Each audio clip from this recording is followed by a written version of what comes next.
The Paper Mario series began in the year 2000 when it was released for the Nintendo 64 in Japan.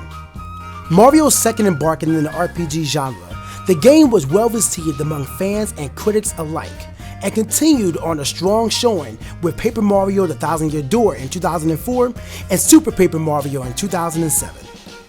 5 years later, Paper Mario received another installment, Paper Mario Sticker Star, on the Nintendo 3DS. However, this game departed from the formula that made the first three installments such big hits. The absence of partners to battle and solve overworld puzzles with, the introduction of the sticker battle system, and, most notably, the removal of a traditional experience system turned off a lot of fans of the series. That aside though, the series attracted more players than it turned away, becoming the second most sold Paper Mario game in the series. And now, Paper Mario is back with its first 1080p 60 frames per second game on the Nintendo Wii U. Following the new direction taken in Paper Mario Sticker Star, Mario is sent on a new adventure to Prisma Island after Peach brings Mario a letter mailed to her, which turns out to be a toad folded up and colorless. This gives Mario and Peach reason to venture to Prisma Island and discover the issue plaguing the island. Heading into the game, the first thing I noticed was how stunning the visuals look. Without a doubt, this is the most beautiful Paper Mario game in the series. The frame rate gives way to a smooth experience, while the art style allows for a vibrant world to be presented. Couple that with the amazing soundtrack to this game, and Paper Mario Color Splash lets everyone know this game aesthetically has a lot of time and thought put into it. The same could be said on the story and gameplay. True to the reputation of the series, the dialogue is very clever and enjoyable. Much of the dialogue is entertaining, if not downright hilarious, and keeps you reading and playing, bringing life to the characters and world of Prisma Island. Fortunately, the dialogue isn't dragged on either. It's funny that keeps you going on your way. The game also does a great job of keeping you going as well, as long as you keep an eye open on what happens. The game's overworld map is similar to Sticker Star, where each area is divided into its own level, but the sizes of each area can be deceptive. Some are small, condensed to a simple area. However, many of the areas are deep and robust, having their own theme and style, but tailored to fit in the part of the Prisma Island they reside in. For example, you have several stages that all encompass the jungle area of the island, but each stage has a different style for the jungle theme. With this map style and detail put into each stage, along with the characters you'll meet along your way, you'll have a fun time playing through this game and battling the many, varied enemies you'll encounter. Color Splash's battle mechanics are arguably the most complex part of the game. However, its learning curve is low and eases the player in to grasp the battle card system and how the paint mechanic in this game plays a part in that. Battle cards are how you will dish out attacks during battle. There is a plethora of cards you can use, but most will fall under a jumping or hammer attack, with variations with their attacks. Iron Jump lets you jump on spiked enemies. Eek Hammer lets you hit multiple times with a single hammer, and etc. Since this game doesn't have a true stat system for Mario, you use bigger versions of cards to dish out more damage in a single attack. Big Hammer does more damage than Hammer, but both have the same mechanics in battle. The color splashing begins when you have a battle card that has no color to it. Colorless cards are inherently weaker than colored cards. However, you can use your paint to color the cards and give them 25%, 50%, or 100% of their max power, depending on how much paint you infuse into that card. You can't just spill paint into cards all willy-nilly though, as you have a limited amount of paint you can carry. Some cards also use more of a certain color, while some use a blend of two colors to make the color needed to paint the card you want to use. For example, the Line Jump card uses a huge amount of blue paint, while the Hammer and Jump cards use a blend of red and yellow paints. Managing your paint usage is an important mechanic to the entire game, both in and out of battle.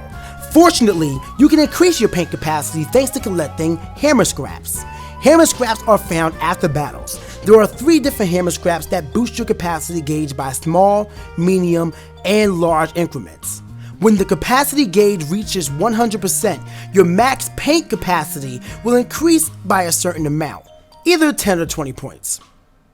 Your max paint capacity is necessary not only for battling, but for bringing color back to Prisma Island. The paint that was stolen from the island was not taken in a Bob Ross style.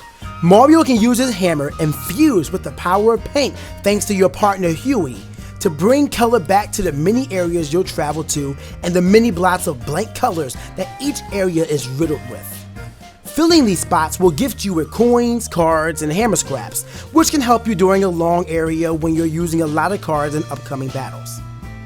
Some of these cards you'll be using not only in battle, but to solve certain puzzles in the game. And these are called thing cards, another feature returning from Sticker Star, albeit with a Paper Mario Color Splash twist.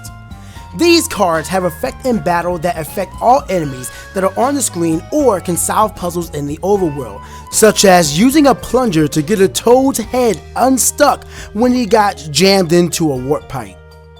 Certain thing cards are also needed to beat bosses. The game drops hints leading up to the boss about what thing card you'll need for the boss, so if it's not in your inventory, you can go get it before you move on to the next area. And at any time, if you ever feel lost about what to do next, there's a Toad Import Prisma that gives hints to what to do next. With the many objectives that can be possible to do at one time, this was a very useful tool to have if you ever find yourself stuck. While I found myself stumped for a bit on some puzzles, I've only been completely stuck once in my playthrough of Paper Mario Color Splash, and having that to help me was a lifesaver. When I first began playing this game, I found myself playing it for 2 hours a night, only stopping my play session because my gamepad battery was dying, and because adulting leaves little time for gaming anymore. However, I found myself making time to play this game, intrigued to know more about the story that slowly but surely began unwinding itself as I continued playing. I'm currently 11 hours into my playthrough at the time of this writing, and I've gotten about halfway through the game in terms of current story goals.